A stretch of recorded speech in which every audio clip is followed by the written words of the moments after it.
নমস্কাৰ মই আপিয়াল ৰহমানৰ স্বাগতম জনাইছো এই টিভি চেনেললৈ সাজি পঢ়িম ক্লাস 7 ৰ অসমীয়াৰ এছামিছত যেটো পাৰ্ট 4 আছে জনমভূমি এইটো কবিতাৰ আমি যি প্ৰশ্নাৱলী দি আছে প্ৰশ্ন সম্পূৰ্ণখিনি সমাধান কৰিম তোমালোকৰ ক নম্বৰ পাঠ ভিত্তিক ক্ৰিয়া দি আছে পেজ নম্বৰ 28 ত ইয়াৰ পৰা তোমালোকৰ পৰীক্ষাত প্ৰশ্ন কটা হয় লগতে পাঠৰ ভিতৰৰ পৰা প্ৰশ্ন কটা হয় যেনেকৈ এইটো পাঠ কোনে লিখিছে জনমভূমি পাঠটো নলিনীবালা দেৱী তেওঁৰ জন্ম হৈছিল 1898 চনত আৰু মৃত্যু হৈছিল 1977 চনত আৰু তেওঁ কি কবিতা পুথি লিখিছিল যেনেকৈ সন্ধিয়াৰ সুৰ সপন সুৰ এইবিলাক ইম্পৰ্টেন্ট সো গতিকে সম্পূৰ্ণখিনি মই বনাই দিছো প্ৰথমত মই পাঠ ভিত্তিক প্ৰশ্নখিনি মই তোমালোকক উত্তৰ কৰাই দিম লগতে ভিডিওৰ শেষত মই পাঠৰ ভিতৰৰ প্ৰশ্ন কৰাই দিম তোমালোকে ভিডিওটো লাইক কৰি দিবা সো বলা আমি ক নম্বৰ পাঠ ভিত্তিক ক্ৰিয়াৰ পৰা সমাধানখিনি ষ্টাৰ্ট কৰো প্ৰথমত আমাক দিছে ক্ৰিয়াকলাপ এক নম্বৰ প্ৰশ্ন দিছে যে শুদ্ধ উচ্চাৰণৰে জনমভূমি কবিতাংশ আবৃত্তি কৰা গতিকে এটো তোমালোকে নিজে নিজে পঢ়িব লাগিব দুই নম্বৰটো তেনেদৰে সেম দিছে যে কবিতাটো শুদ্ধ আৰু স্পষ্ট উচ্চাৰণৰে পঢ়া একে ধৰণে পঢ়িব কৈছে আবৃত্তি কৰিব কৈছে কবিতাটো এতিয়া আমি 3 নম্বৰৰ প্ৰশ্নবিলাক সমাধান কৰিম ইয়াৰ পৰা তোমালোকৰ পৰীক্ষাত প্ৰশ্ন আহিব 3 নম্বৰ কৈছে যে উত্তৰ দিয়া ক নম্বৰ যে কবিয়ে কাৰ কোলাত প্ৰথমে চকু মেলাৰ কথা কৈছে আমি উত্তৰ কৰিম কবিয়ে জনমভূমিৰ কোলাত প্ৰথমে চকু মেলাৰ কথা কৈছে তাৰপিছত খ নম্বৰ প্ৰশ্ন যে কবিৰ ভাগৰুৱা আত্মাই কোন ঠাইত শেষ জিৰণি লবলৈ ইচ্ছা প্ৰকাশ কৰিছে আমি উত্তৰ কৰিম কবিৰ ভাগৰুৱা আত্মাই জনমভূমিৰ ছায়াত শেষ জিৰণি লবলৈ ইচ্ছা প্ৰকাশ কৰিছে গ নম্বৰ প্ৰশ্ন কবিয়ে পক্ষী হৈ কত বাহ লম বুলি কৈছে আমি উত্তৰ কৰিম কবিয়ে পক্ষী হৈ ওখ বিৰিখত বাহ লম বুলি কৈছে খ নম্বৰ প্ৰশ্ন কবিয়ে হিমালয় পৰ্বতৰ কত আৰু কি হৈ ৰব বুলি কৈছে আমি উত্তৰ কৰিম কবিয়ে হিমালয় পৰ্বতৰ হুকুলা টিঙত গৈ মানসী বিলত ফুলি ৰব বুলি কৈছে এতিয়া আমাক 4 নম্বৰৰ প্ৰশ্নবিলাক দিছে যে উদাহৰণত দিয়াৰ দৰে কবিতাটোৰ পৰা অন্তমিল থকা শব্দবোৰ বাছি লিখা উদাহৰণ এটা দিছে যে পুৱাত সন্ধিয়াত লাষ্টত ত আছে ইয়াত ত আছে তেনেকৈ আমাক বাছি উলাবলৈ কৈছে অন্তমিল থকাবিলাক যেনেকৈ জেউতি আৰতি কোলাত ছায়াত হৈ ৰৈ বিৰিখত গীতত ঠিক আছে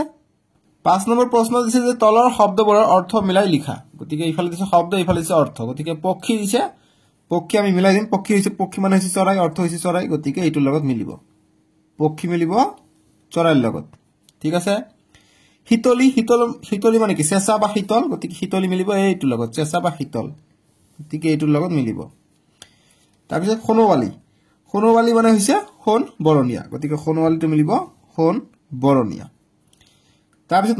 মৰম হৈ যাব মৰম চেনে গতিকে চেনেৰ লগত মিলিব তাৰপিছত টিং হৈছে প্ৰথম হ'ব আদিৰ লগত মিলিব প্ৰথম মিলিব আদিৰ লগত আৰু যি টিং আছে টিং হ'ব পৰ্বতৰ আগ বা ওখ ভাগ ঠিক আছে গতিকে এইটো মিলিব এইটোৰ লগত তোমালোকে বুজি পাইছানে এইটো গল 5 নম্বৰটোৰ প্ৰশ্নৰ উত্তৰ মিলাই লবা এনেদৰে কিতাপত ঠিক আছে 6 নম্বৰ প্ৰশ্ন মুদিম আকৌ চকু তোমাৰ কোলাতে শুই জীৱনৰ শেষ সন্ধিয়াত এতিয়া কৈছে যে ওপৰৰ কবিতা ফাঁকিৰ গদ্য ৰূপ হল জীৱনৰ শেষ সন্ধিয়াত তোমাৰ কোলাতে শুই আকৌ চকু মুদিম এই উদাহৰণটো চাই তলৰ কবিতাটো কি ফাঁকি গদ্য ৰূপত লিখা গতিকে এইটো যেনেকৈ কবিতা ফাঁকিৰ গদ্য ৰূপত আমাক দিছে তেনেকৈ আমাক তলত দি দিছে এতিয়া এই ক নম্বৰটো দিছে যে সোণোৱালী মেঘ হৈ ৰঙা হাঁহি বিৰিঙাম হেতা পৰা দুখনি ওঠত গতিকে এইটো গদ্য ৰূপত লিখিব লাগে আমি উত্তৰটো কৰিম যে সোণালী মেঘ হৈ হেতা পৰা দুখনি ওঠত ৰঙা হাঁহি বিৰিঙাম তাৰপিছত খ নম্বৰ যেটো দিছে যে আকাশৰ তৰা হৈ লাগি চাই ৰম সেউজীয়া শুৱনি জেউতি এইটো গদ্য ৰূপত লিখিম যে আকাশত তৰা হৈ সেউজীয়া শুৱনি জেউতি চাই ৰম এতিয়া 7 নম্বৰ প্ৰশ্ন দিছে যে পাঠত থকা জনমভূমি কবিতাংশৰ মূল ভাৱ লিখা গতিকে মূল ভাৱ বা সাৰাংশ বুলিও তোমালোকৰ পৰীক্ষাত কেনে আহিব পাৰে মূল ভাৱ ঠিক আছে অকল যে মূল ভাৱ লিখা বা সাৰাংশ লিখা বুলি আহিব পাৰে ভেৰি ভেৰি ইম্পৰ্টেন্ট প্ৰশ্ন এইটো ঠিক আছে তোমালোকৰ পৰীক্ষাত এটা আহিবই মূল ভাৱ জনমভূমি পাঠৰ মূল ভাৱ আমি উত্তৰ কৰিম এনেদৰে যে জনমভূমি কবিতাটোত জীৱন আৰু আধ্যাত্মিকতাৰ মাজেৰে এক চিন্তাশীল যাত্ৰাৰ ছবি প্ৰতিফলিত হৈছে যি প্ৰকৃতিৰ উজ্জ্বল প্ৰতিছবিৰ সৈতে বিশ্ৰাম শান্তি আৰু অতিক্ৰমৰ বিষয়বস্তুৰ মিশ্ৰ কৰে আৰু লাষ্টত দিম যে ই জীৱনৰ চক্ৰ প্ৰকৃতিৰ আলিংগনত শান্তিৰ মুহূৰ্তবোৰৰ ওপৰত প্ৰতিফলিত কৰে আৰু জীৱনৰ শেষৰ বাহিৰত আধ্যাত্মিক পৰিপূৰ্ণতাৰ দিশত যাত্ৰাৰ ইংগিত দিয়ে ইম্পৰ্টেণ্ট প্ৰশ্ন এইটো এতিয়া আমাক 8 নম্বৰৰ প্ৰশ্নবিলাক দিছে তোমালোকে চোৱা যে উপযুক্ত স্থানত জ্যোতি চিহ্ন প্ৰয়োগ কৰি তলৰ পদ্য আছে ঠিক আছে কিতাপত পদ্য আছে তলৰ পদ্য কেইফাকি পুনৰাই লিখা গতিকে পদ্য কেইফাকি আমাক পুনৰাই লিখিব কৈছে গদ্য মানে কি জ্যোতি চিহ্ন ব্যৱহাৰ কৰি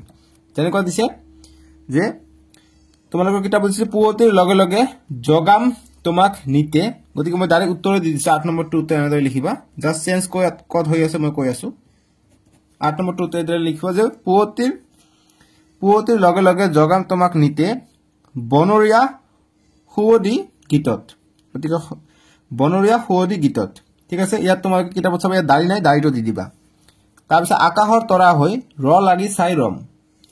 সেউজীয়া শুৱনি জেউতি ইয়াত কমা নাই কমা দিবা এইটো হৈছে জ্যোতি চিহ্ন কমা হ'ব জেউতি তাতে তাৰপিছত যে জোনাকত মিল হৈ বিমান পথত ৰৈ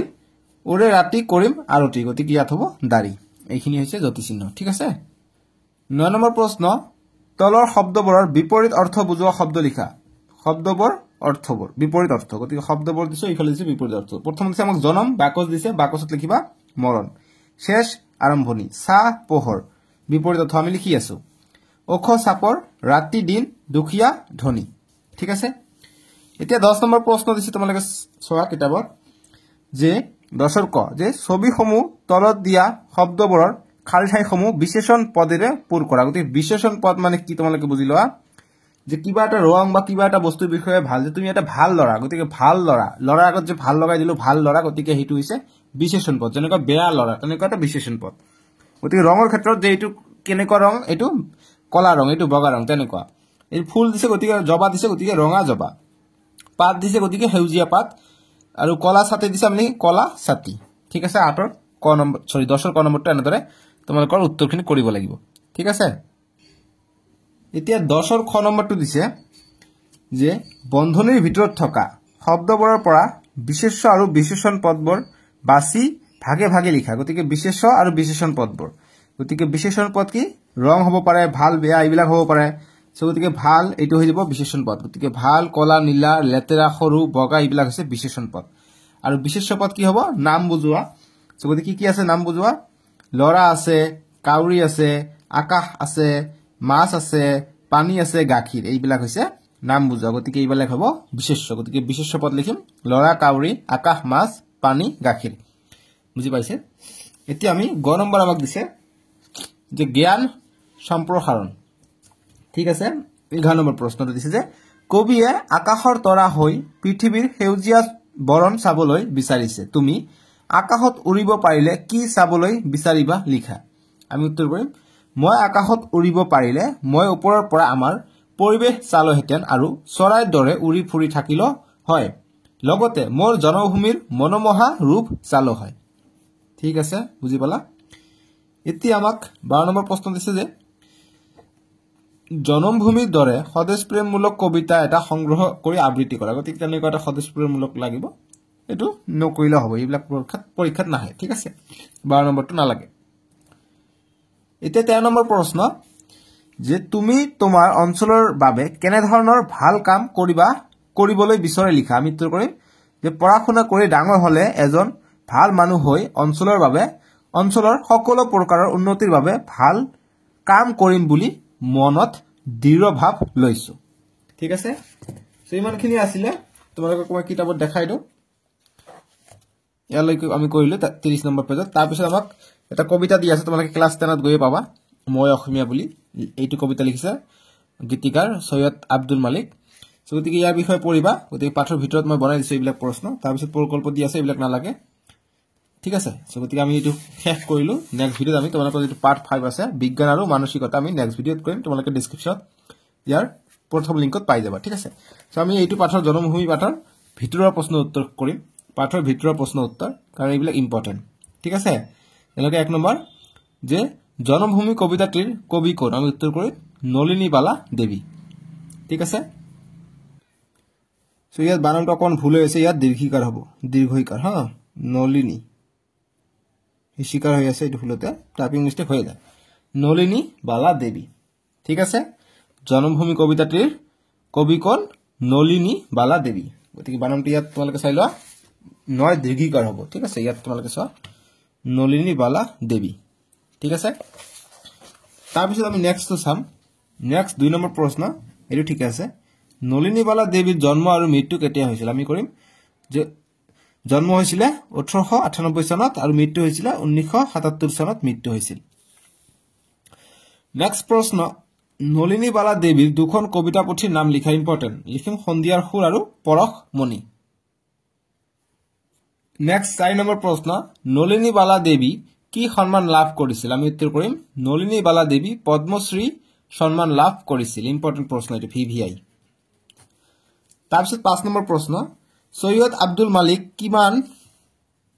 কিমান চনত সভাপতি পদত অধিষ্ঠিত হৈছিল আমি উত্তৰ কৰিম 1977 চনত তাৰপিছত 6 নম্বৰ প্ৰশ্ন যে সৈয়দ আব্দুল মালিকক কি বঁটা লাভ কৰিছিল সৈয়দ আব্দুল মালিক কি বঁটা লাভ কৰিছিল আমি উত্তৰ কৰিম সৈয়দ আব্দুল মালিক সাহিত্য একাডেমী বঁটা আৰু অসম উপত্যকা বঁটা পদ্মশ্ৰী পদ্মভূষণ সন্মান লাভ কৰিছিল সিমানে আছিল আমি নেক্সট ভিডিও তোমালোকৰ পাৰ্ট 5 টু কৰিম বিজ্ঞান আৰু আমাৰ মানসিকতা ডেসক্ৰিপশনতে লিংক আছে নহলে স্ক্ৰিনত উঠিছে তাতে ক্লিক কৰি চাব পাৰিবা ঠিক আছে সো আজিলৈকে আহো বাই বাই টেক কেয়াৰ